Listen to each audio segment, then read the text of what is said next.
Kembali di Sino Malam, pemirsa, Kementerian Pekerjaan Umum memastikan kesiapan infrastruktur jalan nasional, baik jalan non-tol maupun jalan tol, untuk mendukung kelancaran arus mudik dan arus balik Lebaran tahun 2026. Selain memastikan kondisi jalan aman, pemerintah juga menyiapkan kebijakan diskon tarif tol sebesar 30% untuk meringankan beban masyarakat.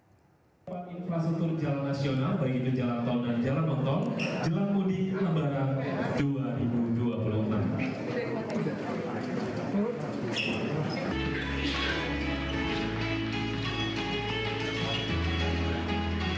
Silakan untuk penanya pertama.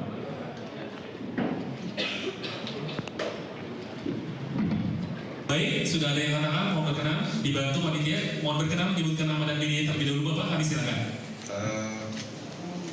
Saat ini jelang mudik Pak, lalu Bapak mengeluarkan kali di saat aktivitasnya tinggi, di saat untuk ditinggikan lagi daripada akses menuju rel berkaitan. Untuk mendukung kelancaran arus mudik dan balik Lebaran, kami menyiapkan 10 ruas panjang 291,13 km sebagai ruas tol fungsional, di mana di Pulau Sumatera terdapat 3 ruas fungsional. Memang ada proses di antara mereka mesti RUPS dulu dan seterusnya, dan itu perlu waktu lah. Kementerian Pekerjaan Umum bersama Badan Usaha Jalan Tol atau BUJT akan memberlakukan diskon tarif tol sebesar 30% pada 29 ruas jalan tol selama periode mudik dan arus balik Lebaran 2026 untuk mendukung kelancaran perjalanan masyarakat. Menteri PU Dodi Hanggodo mengatakan kebijakan diskon tarif tol merupakan bagian dari upaya pemerintah meningkatkan kenyamanan mobilitas masyarakat selama periode mudik Lebaran yang diselaraskan dengan kebijakan diskon transportasi yang diberikan pada moda lainnya. Di saat aktivitasnya tinggi, di saat PT Kereta Api Indonesia Divisi Regional 1 Sumatera Utara melakukan perawatan dan perbaikan terhadap seluruh lokomotif kereta api.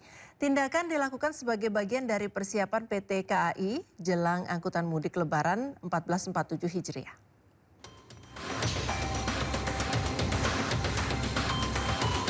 Perawatan yang dilakukan oleh PT KAI Divisi Regional 1 Sumatera Utara meliputi pemeriksaan rangka bawah lokomotif, pergantian pelumas mesin, hingga pengecekan sistem kelistrikan dan pengereman. Ini dilakukan untuk memastikan lokomotif dalam kondisi siap operasi saat melayani masyarakat yang mudik menggunakan moda kereta api. Saat ini total lokomotif di KAI Divisi Regional 1 Sumatera Utara berjumlah 31 unit yang setiap harinya bergantian dilakukan perawatan hingga menjelang masa angkutan Lebaran. Total PT KAI Divisi Regional 1 Sumatera Utara memiliki 31 lokomotif dan semuanya harus siap operasi nanti menjelang angkutan Lebaran. Masa angkutan Lebaran dimulai pada tanggal 11 Maret 2026 hingga 1 April 2026. Dan hingga saat ini jumlah tiket kereta api yang terjual untuk mudik Lebaran sebesar 30.000 tiket atau 15% dari 200.000 tiket yang disediakan KAI Divisi Regional 1 Sumatera Utara. Dari Medan, Sumatera Utara, Ahmad Ridwan Nasution, iNews melaporkan. PT Pelayaran Nasional Indonesia atau PELNI memastikan tiket perjalanan angkutan Lebaran yang mendapat stimulus dari pemerintah hingga 30% masih tersedia. Tiket berdiskon 30% ini akan berlaku ke semua rute kapal PELNI. Direktur Utama PT Pelayaran Nasional Indonesia atau PELNI Tri Andayani menyatakan bahwa telah menerima paket stimulus dari pemerintah sebesar 42,3 miliar rupiah untuk pemberian diskon tiket-tiket perjalanan bagi penumpang kapal PELNI pada masa operasional angkutan Lebaran. Tri Andayani menegaskan diskon yang diberikan melalui stimulus pemerintah kepada para penumpang pada periode angkutan Lebaran tahun ini sebesar 30%. Diskon ini pun akan berlaku ke semua rute trayek kapal PELNI dari tanggal 11 Maret hingga 5 April 2026. Sementara itu hingga saat ini penjualan tiket baru mencapai 135.000 lebih atau sekitar 30% dari total tiket yang disiapkan mencapai 445.000 tiket. Untuk penumpang saja gitu. Dan ini berlaku untuk seluruh trayek. Kalau tahun lalu kan pertama besaran diskonnya 20% dan hanya di ruas-ruas tertentu. Nah, untuk Lebaran kali ini diskonnya nih sudah ditambah nih sama pemerintah 30% dan berlaku di seluruh ruas atau rute kapal kami. Meski Hari Raya Idul Fitri masih lebih dari sepekan, namun sejumlah warga sudah memilih untuk mudik ke kampung halaman. Keberangkatan pemudik awal sudah terlihat di stasiun Pasar Senen, Jakarta. Suasana di stasiun Pasar Senen, Jakarta Pusat mulai dipadati calon penumpang kereta api yang akan mudik ke berbagai daerah. Meski arus mudik Lebaran diperkirakan terjadi jelang Hari Raya, namun sejumlah masyarakat memilih untuk berangkat lebih awal. Selain untuk menghindari kepadatan penumpang, mudik lebih dini juga memberikan keleluasaan dalam mendapatkan tiket perjalanan. Sebagian penumpang yang berangkat lebih awal mengaku memiliki waktu libur yang lebih fleksibel, terutama bagi mereka yang memiliki usaha sendiri.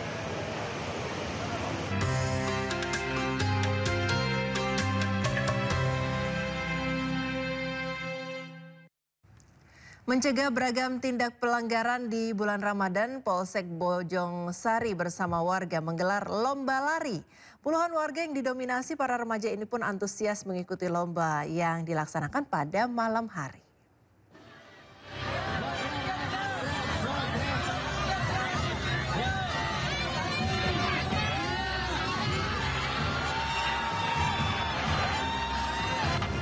Polsek Bojong Sari dan Aliansi Sabojong menggelar Night Run Ramadan Jumat malam di Shila Sawangan, Kota Depok, Jawa Barat.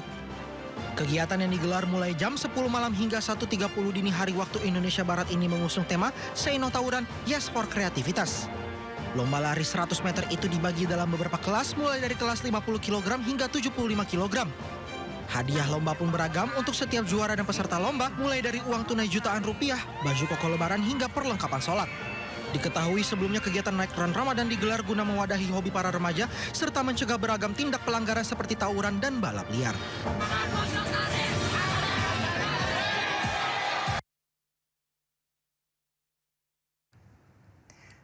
Pemirsa, di Cimahi, Jawa Barat ada satu bangunan masjid yang unik dan tidak biasa. Masjid ini berbentuk kapal laut yang terinspirasi dari kisah Nabi Nuh alaihi salam dan merupakan wakaf dari keluarga pelaut. Di bulan suci Ramadan, masjid ini jadi lokasi ngabuburit dan wisata religi.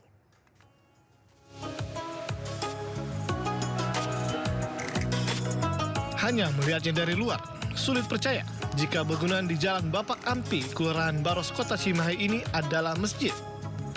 Bentuknya memang berbeda. Masjid Al-Bakirah ini tidak memiliki kubah seperti bentuk masjid pada umumnya.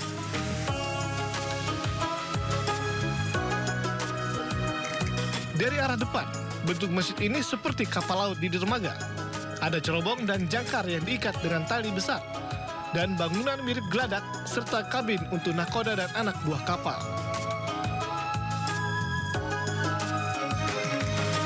Kesan kapal laut semakin terasa saat masuk. Karena interior masjid ini dibuat layaknya interior kapal laut yang megah. Di tengah mimbar untuk khotbah, terdapat lafaz Allah dengan ornamen kayu yang mirip jangkar.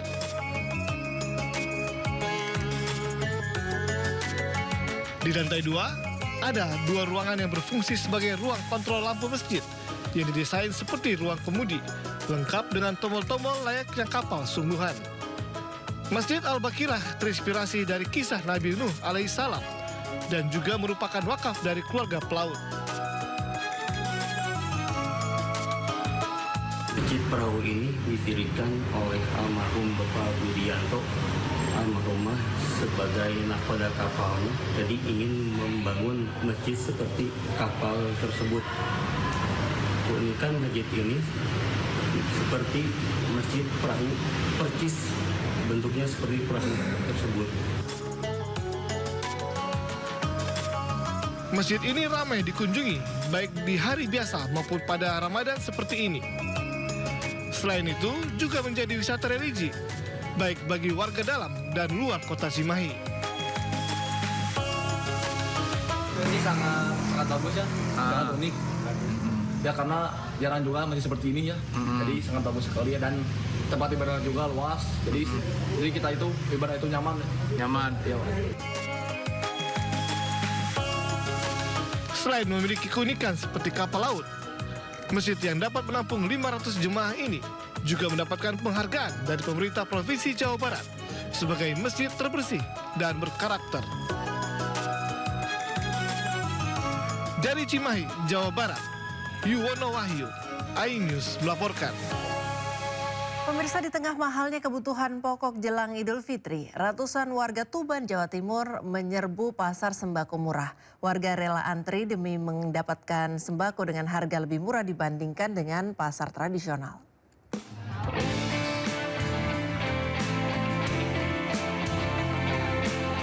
Warga antusias menyerbu pasar sembako murah di kawasan Stasiun Lama, Kelurahan Doromukti, Kabupaten Tuban, Jawa Timur. Masyarakat rela antri demi mendapatkan berbagai kebutuhan pokok dengan harga yang jauh lebih terjangkau dibandingkan di pasar tradisional. Beras premium dijual Rp14.000 per kilogram, lebih murah dari harga pasar Rp16.000 per kilogram.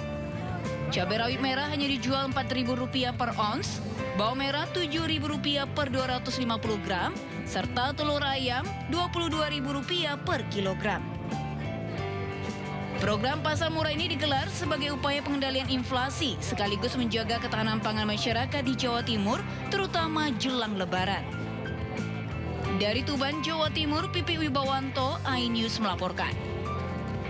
2 pekan jelang Hari Raya Idul Fitri, warga mulai berburu makanan ringan untuk hidangan Lebaran. Di Pasar Majestic, Jakarta Selatan, antusiasme warga mulai terlihat dengan ramainya pengunjung yang membeli aneka kue. Di pasar ini sejumlah camilan dengan berbagai rasa pedas dan gurih seperti keripik, kacang-kacangan hingga beragam makanan ringan lainnya tersedia untuk dijadikan hidangan saat Hari Raya. Yang paling banyak diburu warga diantaranya lumpia udang dan aneka kacang-kacangan. Harga yang ditawarkan beragam mulai dari Rp80 hingga Rp200.000 per kilogramnya. Ragam pilihan ini menjadi alternatif bagi warga yang ingin menyajikan variasi kudapan bagi tamu yang datang bersilaturahmi saat Lebaran.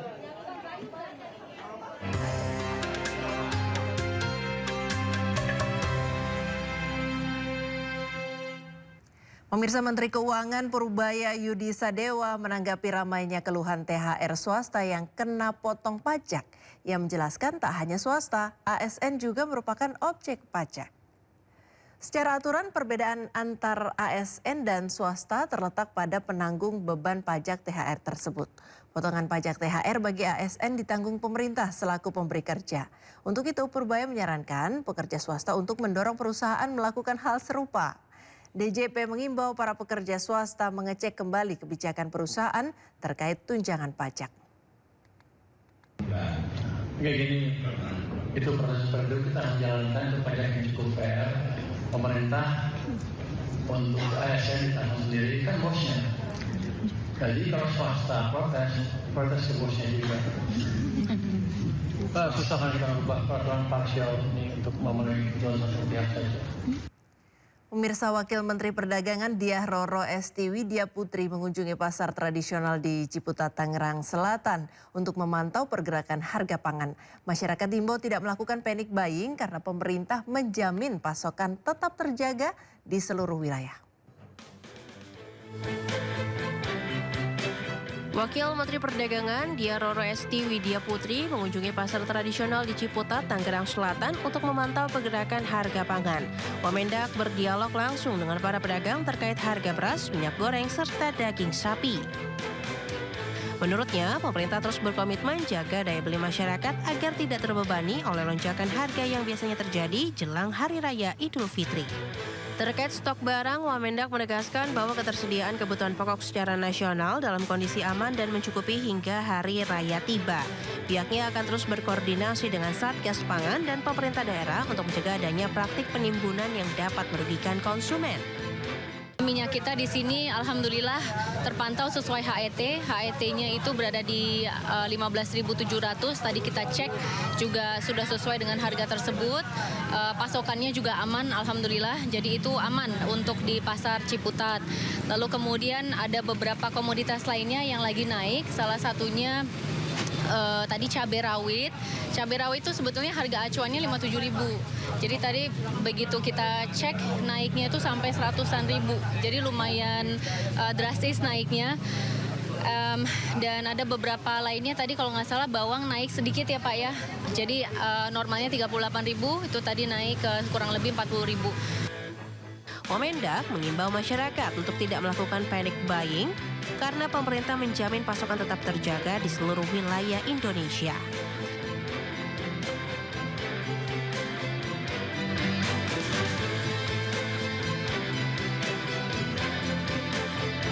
Dua pekan jelang Lebaran, harga daging ayam potong di pasar tradisional di Sleman, Yogyakarta menembus Rp41.000 per kilogram.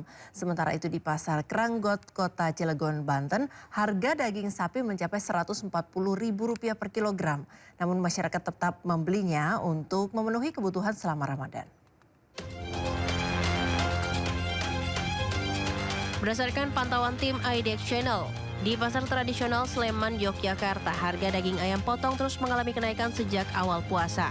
Saat ini harganya menembus Rp41.000 per kilogram. Padahal sebelum Ramadan, harga daging ayam berkisar Rp33.000. Harga Rp41.000 ini menurut pedagang terbilang tinggi karena saat Lebaran tahun lalu hanya Rp40.000. Tingginya harga ayam salah satu faktornya karena permintaan banyak namun pasokan kurang. Pedagang memperkirakan harga tersebut akan terus naik hingga mendekati Lebaran. Normal hari biasa itu 33 sampai 35. Oh, 33 sampai 35. Sekarang 41. Yang daging atas ya. Yang daging dada, paha atas, paha bawah. Kalau yang saya pas selisih 2.000. 39, 38, 39. Kenaikannya terus Ini kemarin dari awal puasa. Ya cenderung stabil tapi stabil tinggi. Ya.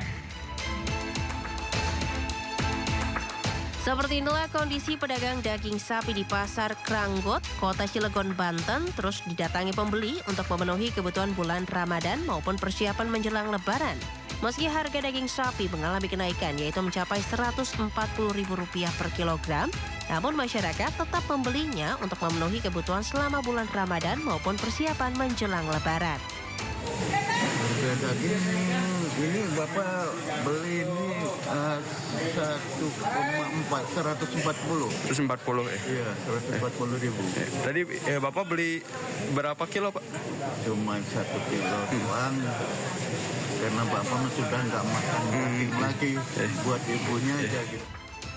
Hingga menjelang Hari Raya Idul Fitri, masyarakat diperkirakan akan terus mendatangi penjual daging sapi untuk memenuhi kebutuhan hidangan Lebaran.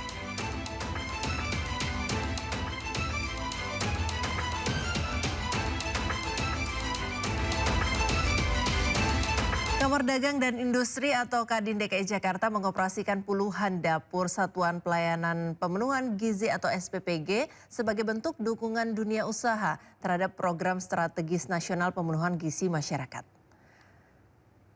Kamar Dagang dan Industri DKI Jakarta menunjukkan komitmen dunia usaha dalam mendukung program pemerintah yang berdampak langsung bagi masyarakat. Melalui kolaborasi dengan berbagai pihak, Kadin DKI Jakarta bersama anggota dan asosiasi luar biasa mengoperasikan sekitar 90 dapur Satuan Pelayanan Pemenuhan Gizi atau SPPG. Dapur SPPG bukan sekedar tempat memasak, namun menjadi simbol gotong royong antara dunia usaha, pemerintah dan masyarakat untuk membangun Indonesia yang lebih sehat dan sejahtera. Kami hitung insya Allah dalam 2 sampai dengan 3 tahun itu sudah BEP. Nah ini yang sistem yang sedang kita bangun, bagaimana Kadin juga turut mengembangkan teman-teman yang mempunyai niat untuk melakukan membuat dapur, kita bisa bantu. Kalau